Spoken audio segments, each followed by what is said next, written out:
everybody. Thank you so much for joining us today. We are so excited to share how Vernier Connections can boost students' learning while saving teachers' time. As we head in, I have a few housekeeping items. First and foremost, a recording of this webinar will be available to you. You will receive an email with the recording link as well as a folder with additional resources and a certificate of attendance. We'd love to answer your questions during today's session, so please feel free to use the chat section in Zoom to ask your questions. We will be monitoring it. We ask that when you submit your questions, you make sure that they are sent to everyone rather than just the hosts and panelists. We ask that for two reasons. One is that it builds our community.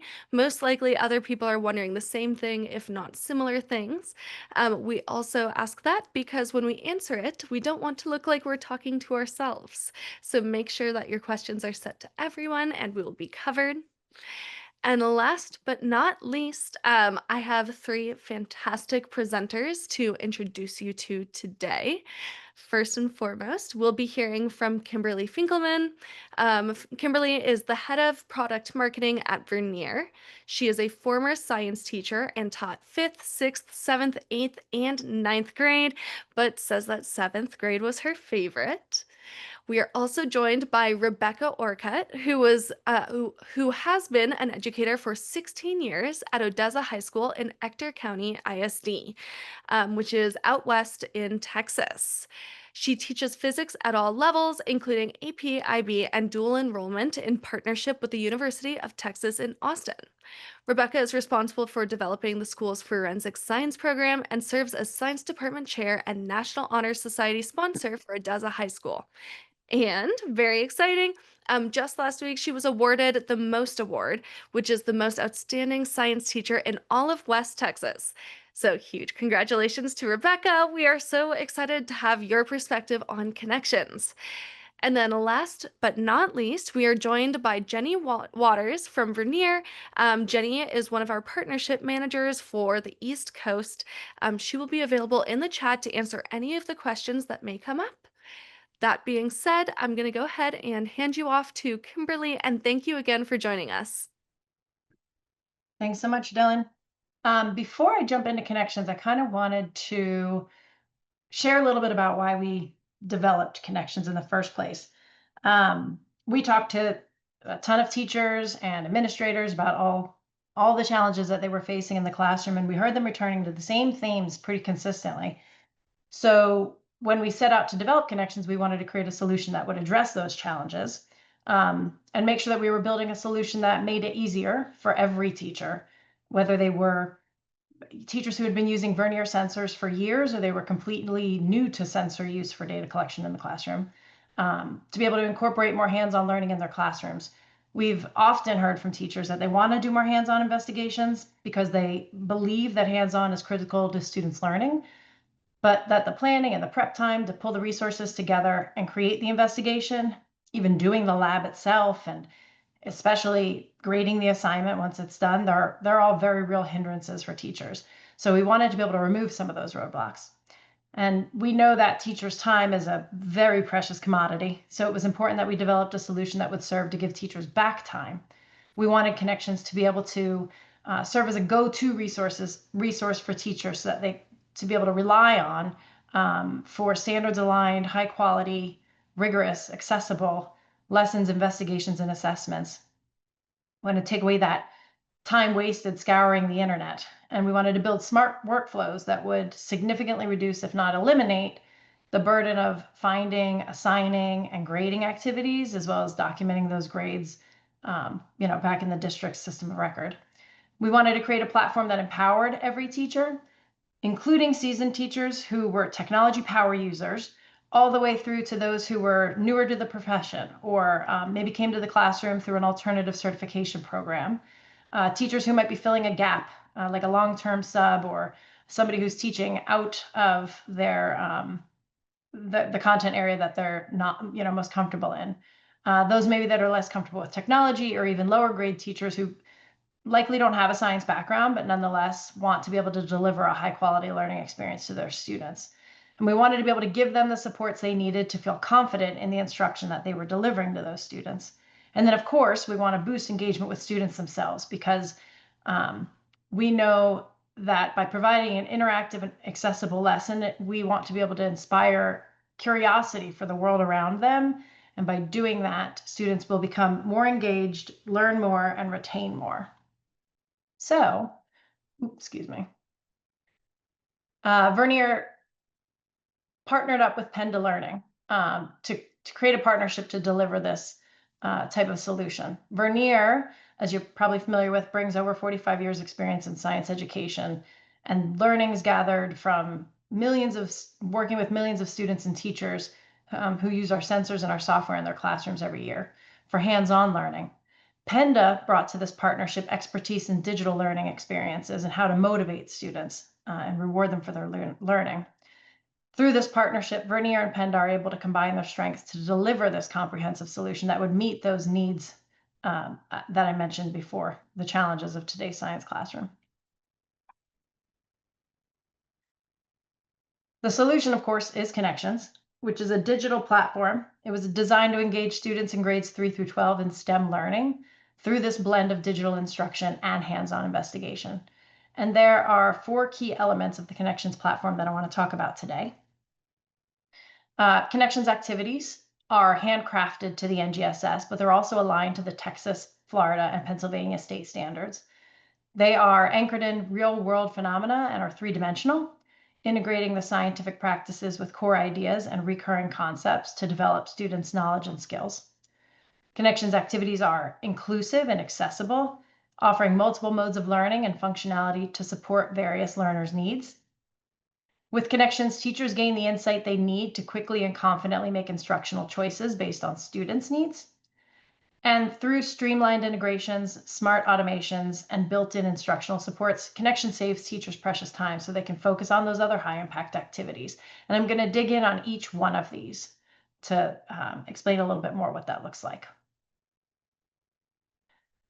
So let's talk about the activities. There are 3 types of activities within Connections. There are lessons, investigations, and assessments.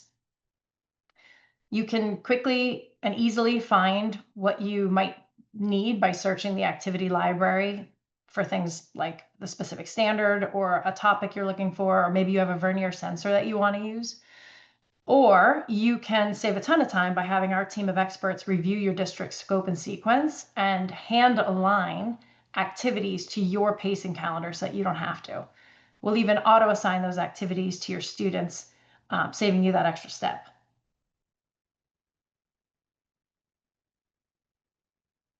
Connections lessons are, as I mentioned, phenomenon based, and they move through a predictable pattern of instruction, which generally starts by activating students' prior knowledge, enabling them to interact with and explore phenomena through purposeful use of multimedia like images and videos and simulations, engaging students and guiding them to a deeper understanding of the concept before providing opportunities for them to apply that learning in a new context. The learning is gamified using elements like avatars, points, leaderboards to motivate and reward students' learning. And learning is accessible with features designed to support those diverse learner needs. Let's look at some specific ones. Some examples of that accessibility include differentiated text complexity. So lessons are offered at 2 different reading levels. There's a version for on-grade level readers as well as a version of the same lesson, maintaining the rigor of the lesson, but reducing the reading difficulty for struggling readers so that those students, struggling readers, English language learners, they can also access the lesson. There are language supports built in, like pre-teaching vocabulary, using clear and concise language, the use of picture dictionaries, and actually translation into over 100 different languages. There are a number of flexible display tools, things like read aloud, text read aloud, or text read aloud with simultaneous highlighting. Narrow line focus, which can enable a student to just focus in on 1 line or 3 lines or 5 lines of text at a time as they move through content. Adjustable text spacing, text size, contrast, background color are all things that can be adjusted. All of this serves to enable a wider variety of students to be able to engage equally with that content. And of course, connections enable students to explore STEM concepts through a variety of modalities. As I previously mentioned, there's videos and simulations, but there's also hands-on investigations that enable students to engage with that content through non-text-based ways.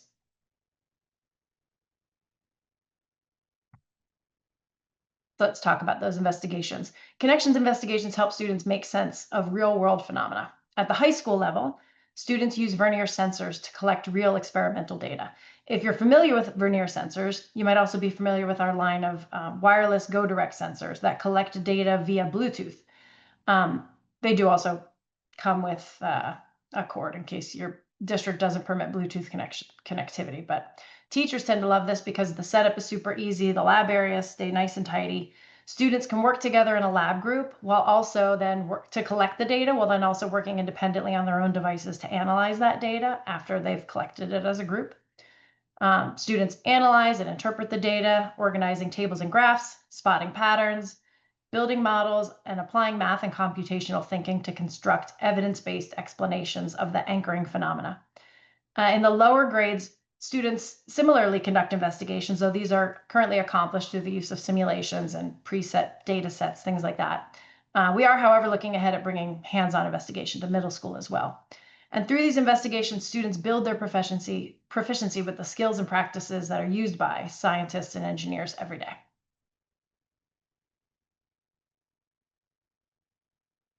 Lastly, Connections provides access to a suite of assessments that teachers can use in a variety of ways to understand students' learning progress, make informed instructional decisions, and prepare students for high stakes assessment.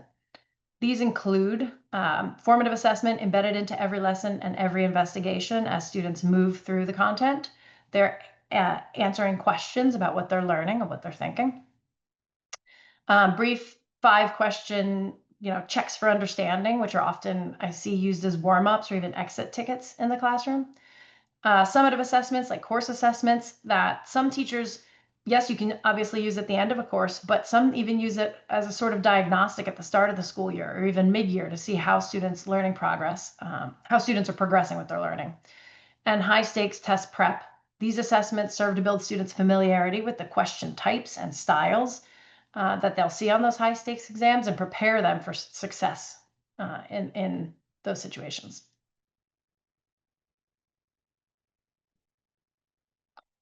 From these assessments, teachers can gain insight into the progress and the mastery of students that they can make more data-driven decisions to target instruction. At a glance, teachers can quickly understand things like how their class is faring with a lesson or even a specific question within a lesson, which performance expectations students are mastering and which ones need to be revisited, how students are progressing individually with their learning, identifying those students who might be in need of additional support or intervention, and which students might be ready to move faster or work on extensions. How many attempts a student has made before being able to achieve an 80% success score, and student usage, being able to help you understand which of your students, even outside of the classroom, might be engaging with the platform more often. Maybe they're your more motivated learners, and which students might be your less motivated learners.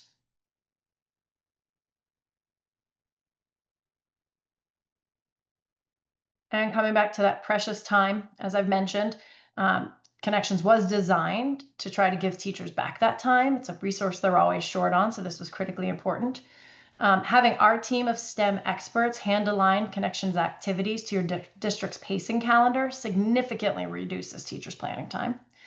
Having activities auto-assigned means you don't have to go into the platform and do that work yourself. The activities will be there and ready for your students when you are. Connections automatically grades activities for you, and not just multiple choice or drag and drop type questions, but also short answer, open-ended type questions, because Connections leverages AI to grade student responses against a rubric. Teachers can, of course, still read students' responses, provide personalized feedback, and even override the AI grade. But the auto grading does, we hear repeatedly from teachers how it saves them a ton of time, and it also provides students with quick feedback about their learning so that they can kind of monitor their own progress. Our library of activities is super easy to search, most commonly by, I mentioned, standard or performance expectation, topic, Vernier sensor. Plus Connections comes with a simulation library that you can use. Let's say during whole class instruction, maybe you want to pull a simulation up on the board that's being used in one of the lessons to reinforce a concept. Our custom reports and progress monitoring dashboards make it super easy to quickly understand what your students need, and streamlined integrations with your district's platforms make setup easy and remove the need for you to do anything like create a class or add a student. If a student joins mid-year, they're already in the Connections platform. This is all done for you automatically.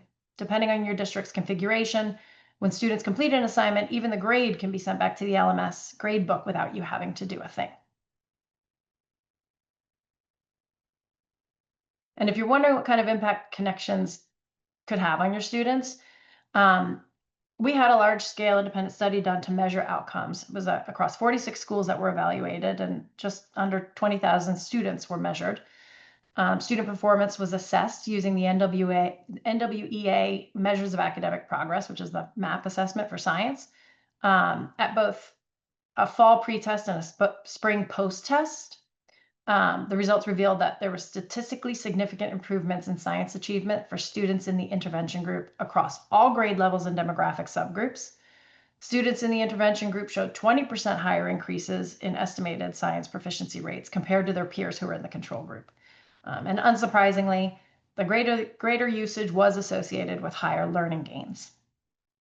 So that's a quick orientation on Connections.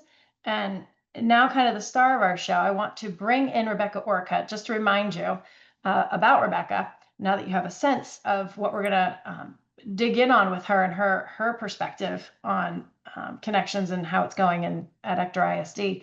Rebecca is the science department chair at Odessa High in Ector. She has over 16 years of experience. She was a very early user of Connections. She even participated in our beta program. But since then, Ector County ISD has implemented Connections into integrated physics and chemistry, bio, chem, physics, and they're using it in science for grades 3 through 8. So let me figure out how to stop sharing my screen real quick.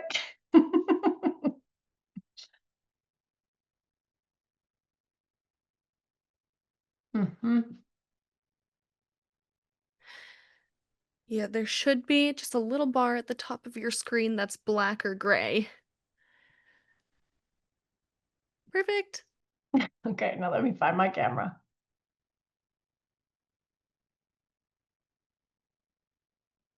Hello. Sorry. Thank you for joining us, Rebecca. I super appreciate it. I have a list of questions I wanted to run through kind of interview-wise with you and have you be able to share your experience with Connections directly with all the teachers who are listening. So the first question I want to ask you is, I know I just went over what Connections is and I said from my perspective, but I would love to hear when you are talking with teachers who haven't been introduced to Connections before, how you describe it. What is Connections?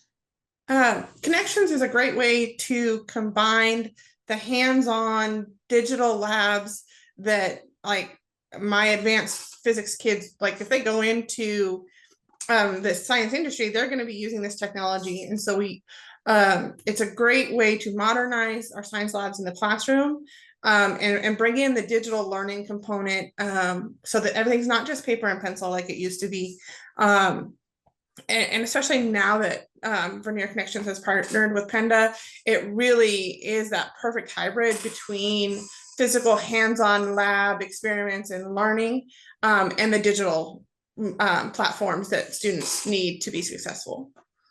And I know when we first met, we chatted a little bit about the different ways that teachers in your district are using Connections in their classroom. I'm wondering if you can share some of the kind of use cases or the ways they're implementing it in their specific classroom, because it didn't sound like a one size fits all. Every teacher was kind of using it their own way. Yeah, so even just across my department at Odessa High School, I see a lot of different things. Like personally for me, I use it for the hands-on investigations, for the upper level labs with the independent analysis of the data. And it's great because I can go in and partner the kids up that I want to be together, but they think, oh, it was random. No, I put you together on purpose. I have some teachers who use it just for intervention. When they do their small groups and stuff, they'll assign specific activities to students who need it. I have some teachers who use it whole group and use the full lessons. The majority of my teachers that use it extensively, they pick and choose kind of little bits, whether it's the simulations or the assessments, and they'll give them either as warm-ups at the beginning of class, to spiral in content that they may have covered a week ago, a month ago, and help on that retention, or they'll do it at the end of class as an exit ticket to help assess the mastery of that day's content. And I'm wondering what kind of feedback you've gotten from your teachers since implementing it, ways that they found Connections to be useful in instruction, the way they're delivering instruction to their students, or even personally for them, ways that it's maybe made their job easier. Like, what kind of things are you hearing from your teachers? Everybody raves about the auto grading. Life is kind of a balance between, like, we know it's important for the kids to do it, but sometimes if it's not monitored, it's not maintained. And so, but we only have so much time. So the auto grading is fantastic for our district. In our platforms, everything's directly linked. So when you're looking at our pacing calendar or our pacing guides, and you're in a unit, you can just click on the link, it'll take you directly to that activity. So the time saving factor of it is huge. The data that they get back is, like, we have district checkpoints that we give every 5 to 6 weeks, but the data with Penda is a kind of a different perspective on that. And you can kind of see, like, are they having trouble breaking down the question? Are they having trouble with the content behind the question? And there's lots of different ways. And like my teachers like me that use it for those extensive labs, we have the advanced placement or the international baccalaureate classes that are that higher level. And it's really easy to just verbally direct a student to, hey, like, yeah, this question says this. Can you include this in your explanation, or we can adjust it as needed for our students. I remember you kind of touched on it in the beginning of this answer, but I remember you talking about, that for students to, you want students to put their full effort into the work that they're doing. And for students to think it is worthy of their time, oftentimes it has to be an assignment that is graded. So teachers kind of get stuck between having to figure out how to give equal value, how to value everything without being able to grade everything, because it's just an impossibility to grade everything you assign. We talked about, can you elaborate a little bit on that? You talked about some of the ways that teachers historically have tried to make value out of each lesson, and how this is helping them. So teachers in the past have tried, maybe I only grade 1, 5, and 7, or maybe I just looked at it's complete today, or maybe I do a homework quiz at the end of the week and I pick random questions. And sometimes that's just so far removed from when the student has done the work that the feedback's no longer useful.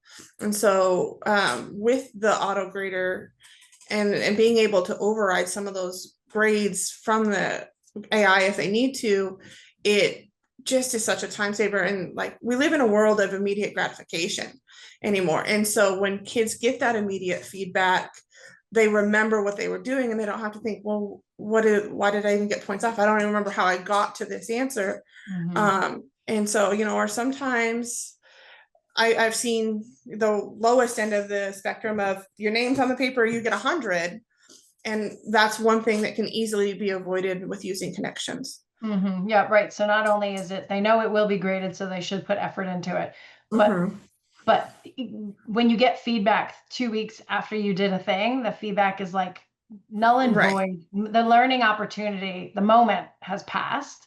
Yeah. And so being able to provide it while they're still in that learning that content is actually critically important. Yeah. Well, and one thing I really like about it is, I think with the lab data and that kind of stuff, they can't pull up ChatGPT or some other AI platform.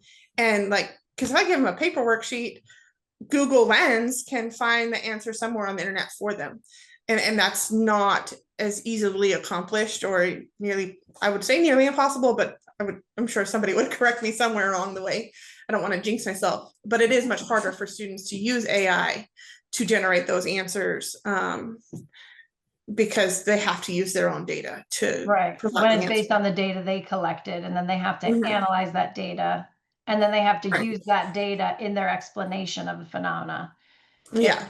it requires a certain level of engagement. I do remember you talking about some of the changes you've seen in students. I know we talked about some measurable outcomes that you've seen, but Mhm. also just behavioral changes in students. Can you chat a little bit about that? My students love when we do it. Like, they're much more engaged. The discussions that they have about the data and how to analyze it, has gone up tenfold. So their responses and their understanding of the content, even if I had done a similar lab just on paper, by being able to have the graphics and the visuals that come with the connections lab activities, it helps build that deeper understanding, and then they can apply it to additional situations. And I remember you talking about divide, conquer, and copy, and how this kind Oh, of helps you get yes. over that. Can you can you remind me?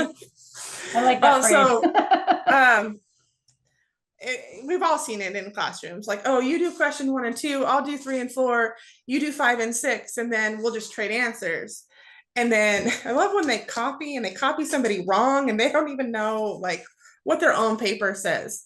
And with connections, they can't do that because they all have their own data, and they have to use their data, and their own, like, on most of the lab investigations, they have to do like a initial understanding of the phenomena or the situation. So they have to create these drawings and these concepts, and that's their own thinking.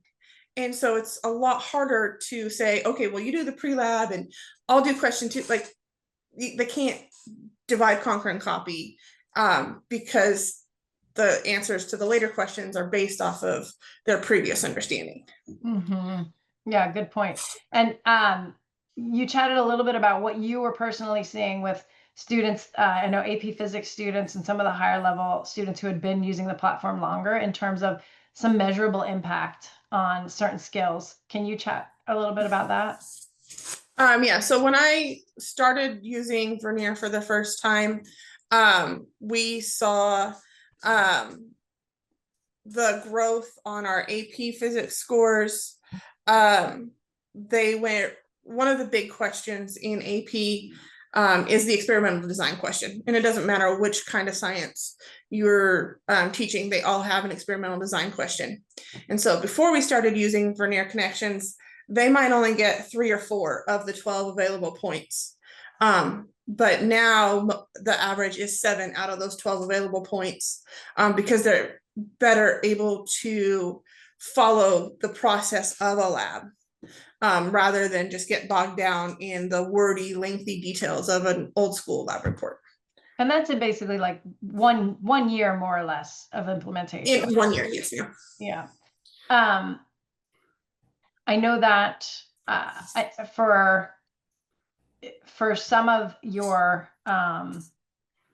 for some of the courses that are using connections, our team hand aligned activities to your pacing calendar. And I'm wondering if, I mean, I talked a little bit about that service in my slides, but I'm wondering if you can tell a little bit more about it from the teacher perspective, and how that service was useful to y'all, or where the benefits were. So sometimes it's like, it's just sometimes you get bogged down in clicks, right? So it's like, you'll know it's from this platform and this is the title, and you've got to get through like 15 different folders to find it. With our having the pacing guide linked, all you have to do is make sure you've logged into Vernier Connections, go to the pacing guide, click on the link, and the assignment that you're looking for that is linked to those standards, to that unit, pops up immediately. So yeah, it's 2, 3, 4 minutes here or there, but when it's 2, 3, 4 minutes every day, those minutes really add up and save such an elaborate amount of time just finding And then it also takes the guesswork of, well, is this the right one? It's got the same title. Was that really what they were talking about? It takes a lot of the guesswork out of just finding the resources alone. And every minute adds up in Just have education. something just done for you. Yes. And you know that Yes. it's exactly what you were Yes. supposed to be using, exactly what was in that pacing. Yeah. I know that you guys, well, everybody in Texas, we have a sizable English learner population, or I think you guys call it emergent bilingual. Am I right? Yes, ma'am. Yeah. Can you talk And a little we're bit in about West connections with that Texas. group? So in West Texas, in the middle of oil field, we have, my school is 37% emergent bilingual.